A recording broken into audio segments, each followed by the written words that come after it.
Jamie, start with Chuba Hubbard. He's the lead singer, as you mentioned.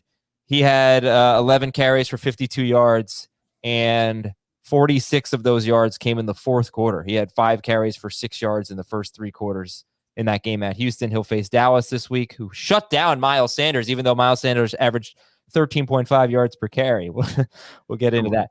But they didn't shut down Miles Sanders. No, they didn't. I'm just kidding. No, Nick Sirianni shut down Miles Sanders. Terrible play calling. How aggressive are we being on Chuba Hubbard, considering McCaffrey is not going on IR? What do you think?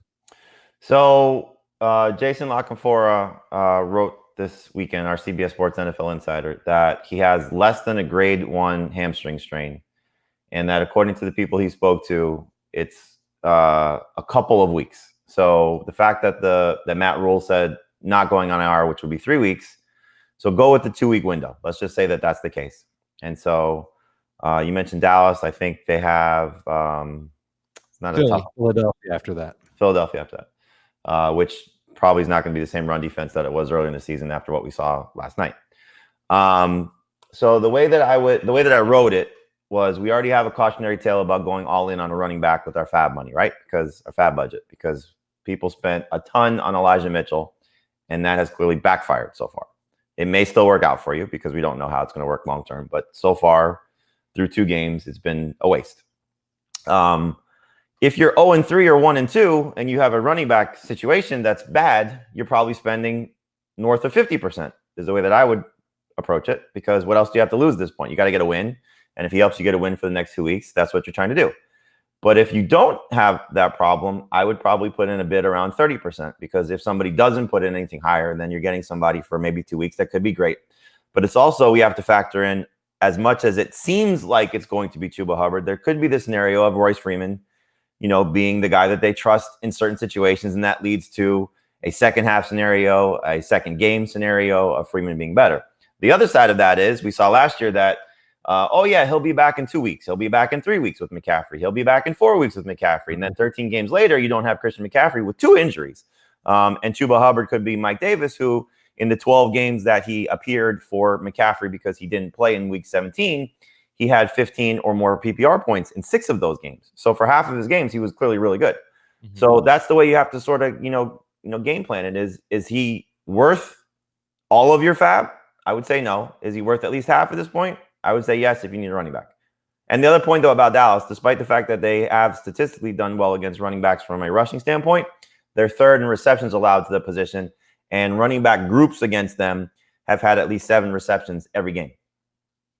Yeah, they score a lot of points, though, so they could take you out of your game plan a little bit, but he was involved. He had 3 catches, and we know Darnold's been throwing to McCaffrey a ton, so you'd think that you're going to get some catches. And the offense threw to Davis last year, too, so that's what they did.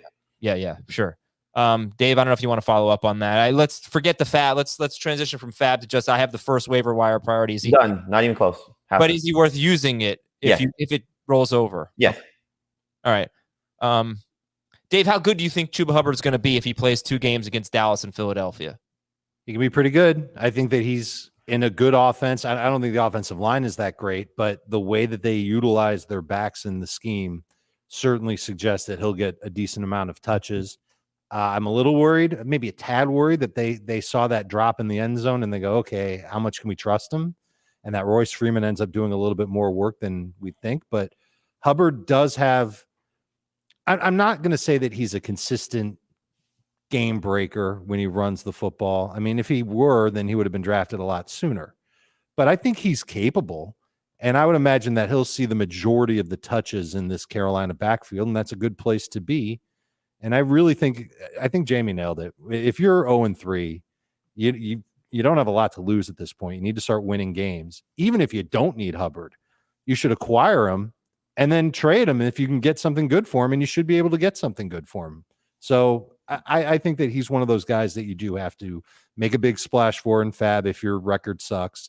If your record's okay, you shouldn't spend as much and just kind of, price guard it, I guess.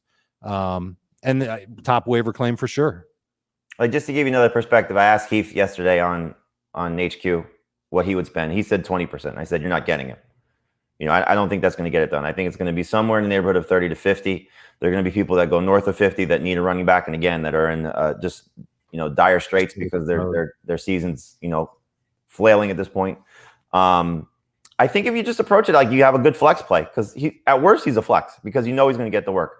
The only thing that I think, again, to go back to Royce Freeman, is Mike Davis had been in the league for a long time, and Hubbard's still learning his way. And I think as we're seeing with this rookie class, how much maybe the shortened collegiate season played a role last year for some of these guys, that it's taking even longer for them to get going. We'll see how much they want to throw on Hubbard's plate. They had to last week. Clearly there's more of an opportunity because they had the Thursday game. So there's a lot to like about his situation, but I just don't want people to run into the Mitchell situation again where, oh my gosh, here's the guy for however long there's the guy and he's not the guy. Yeah. And they did work out Duke Johnson also. Yeah. Okay. And maybe, maybe a late waiver claim on Royce Freeman too. Yes. Hubbard is interesting because he was a Heisman candidate going into his junior year, and he had a pretty bad year. But he had he rushed for 2,094 yards in 13 games in 2019, and he had nearly 2,300 scrimmage yards. And he had 22 and 23 catches his first 2 years at Oklahoma State. A lot of buzz going into his junior year, and he just kind of flopped, and he fell in the draft.